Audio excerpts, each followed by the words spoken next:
Parlons des qualités qu'il faut entretenir pour réussir à atteindre ses objectifs dans la vie, atteindre les objectifs pour avoir des résultats. Ouais, donc, il y a des différentes qualités chez les personnes qu'on remarque qui réussissent toujours à atteindre les objectifs qu'ils se fixent, qui réussissent à atteindre le résultat.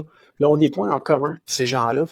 Puis, c'est ce que j'ai remarqué à travers ma pratique aussi, mes clients qui réussissent à atteindre tout le temps leurs résultats, qui réussissent toujours à atteindre leurs objectifs, qui maintiennent leurs résultats par la suite, ben, ils ont des qualités qu'ils vont cultiver, qu'ils vont essayer d'entretenir, qui vont approcher des situations d'une certaine façon. Donc, la première de ces qualités-là, c'est la curiosité. Ça va être des gens qui sont extrêmement curieux, qui vont vouloir en apprendre plus.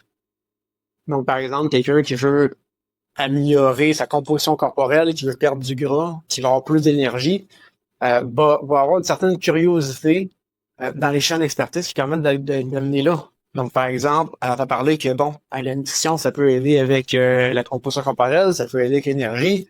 Bon, fait que la personne va avoir une curiosité par rapport à la nutrition, va commencer à chercher des informations par rapport à ça, va commencer à creuser par rapport à ça, puis va lui permettre d'acquérir des connaissances dans ce domaine-là. La deuxième chose, c'est que la personne va avoir une ouverture d'esprit. Donc, il y a une différence entre l'ouverture d'esprit et la curiosité. L'ouverture d'esprit, c'est que la personne va rester ouverte à différents concepts. Donc, par exemple, la personne va lire sur l'alimentation cétogène, va lire aussi sur l'alimentation méditerranéenne, va lire sur l'alimentation carnivore.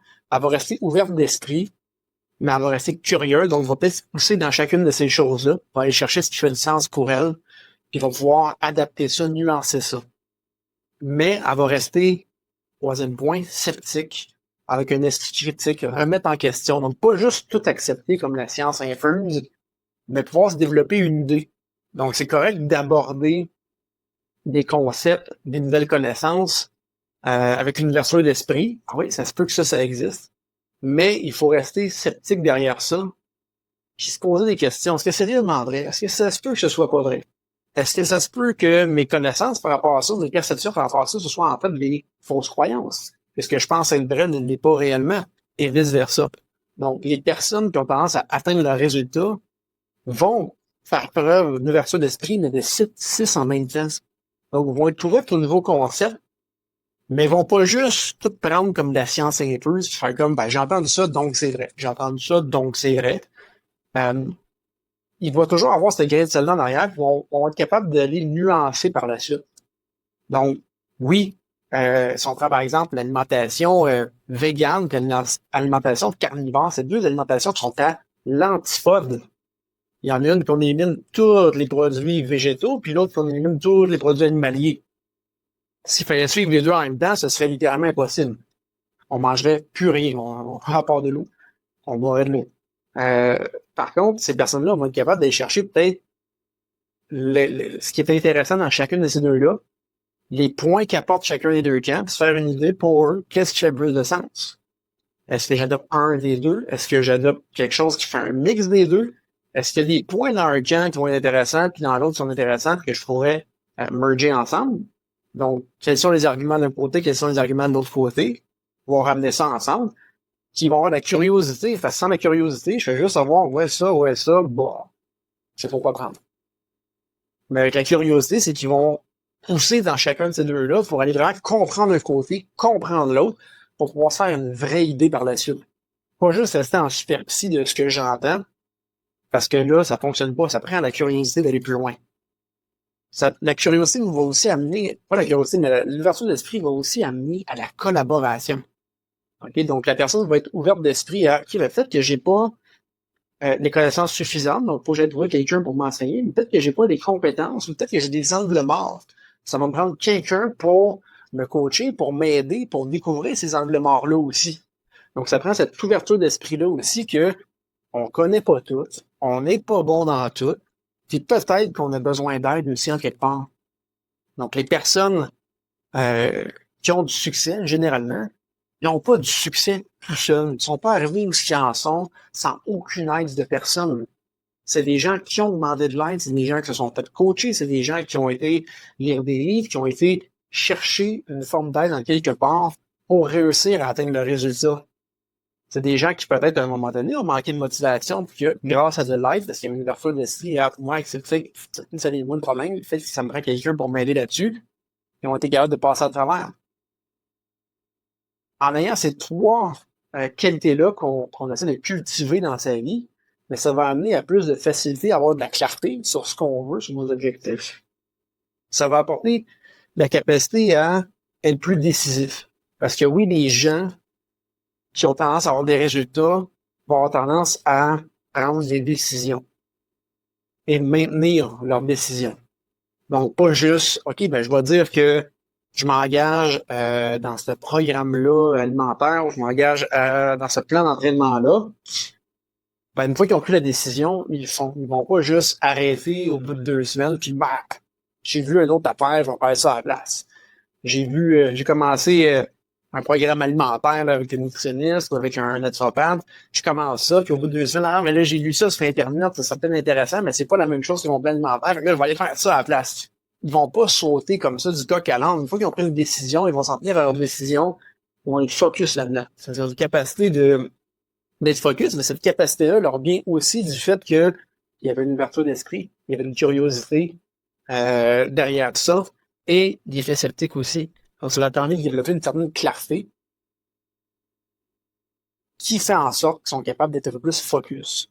Une fois qu'ils ont établi leur objectif, ils vont être plus focus pour l'atteindre, puis ils vont prendre la décision d'aller vers un moyen, mais ils vont rester à cette décision-là. Et évidemment, si un moment donné, ils se rendent compte que, regarde, ça fonctionne pas, ça fait 2 mois que je fais ça, j'ai 0 résultat, ben, ça se peut que la décision n'était pas adéquate. Et que là, il faut revenir en arrière, puis regarde, okay, selon les connaissances que j'ai acquis grâce à ma curiosité, mon ouverture d'esprit, mon scepticisme, est-ce que ce serait possible que il y ait des choses que j'ai manquées? Est-ce qu'il y a d'autres plans de match que j'aurais pu essayer? Est-ce que l'hypothèse que j'ai émise n'était pas bonne? Là, ça se pourrait effectivement qu'il y ait d'autres choses. C'est là que, OK, ben, on va essayer quelque chose de nouveau. On va essayer ce nouveau plan de match-là. On va essayer de mettre en action quelque chose de nouveau. Donc, je vais prendre une nouvelle décision ailleurs. Puis, une fois que la décision est prise, ben, on va faire le plan de match-là, puis on va s'en aller par là. Puis, on va voir les résultats que ça donne. Donc, c'est vraiment des traits qu'on va voir là encore et encore et encore chez les gens qui ont tendance à avoir des résultats, qui ont tendance à atteindre leurs objectifs. C'est pas des choses qui arrivent de temps en temps. C'est pas quelque chose qu'on remarque par hasard. C'est vraiment fréquent. C'est vraiment chez la majorité des gens qui vont, on dirait qu'ils atteignent tout le temps ce qu'ils se mettent comme objectif, là, parce qu'ils vont généralement avoir ces qualités-là, puis ils vont exprimer ces qualités-là. Donc, d'ouverture d'esprit, de curiosité et de scepticisme. Puis ça va être des gens qui vont finir par prendre des décisions, assumer leurs décisions, aller au bout de leurs décisions aussi. OK? Donc, le but, c'est pas d'être borné, puis une fois que j'ai pris une décision, je peux plus jamais changer, puis quand je vois que ça marche pas, ou que c'est détrimental pour moi, je continue dans cette direction-là. Ça, c'est problématique. Faire ça, il y en a que c'est un peu ce qui arrive malheureusement avec des idéologies. Donc, lorsqu'on a de la curiosité puis l'ouverture d'esprit dans un domaine, ben, on a un angle mort sur le reste, on n'a pas de scepticisme. Donc, par exemple, je vais m'en aller uniquement dans, le véganisme, uniquement dans les gens qui sont carnivores. Ben, je m'en vais dans cette idéologie-là et je bloque tout le reste, je suis pogné là. Puis là, ça fonctionne pas, je me sens pas bien, mais non, non, non, non, non. Les connaissances que moi j'ai eues avec ma curiosité, c'était juste là-dedans. Donc, c'est juste ça qui est bon, c'est juste ça qui peut fonctionner. Mais là, si tu t'acharnes à continuer, ben la santé, elle fait juste se détériorer encore plus. Donc, c'est important de savoir reconnaître aussi que ben, peut-être que ça fonctionne pas pour moi là, présentement. C'est là que l'ouverture d'esprit et le scepticisme sont importants. L'ouverture d'esprit de reconnaître que ben, il y a peut-être d'autres choses là, qui peuvent fonctionner que cette affaire-là. Puis le scepticisme que ben, peut-être que ça, c'est pas bon pour moi. OK?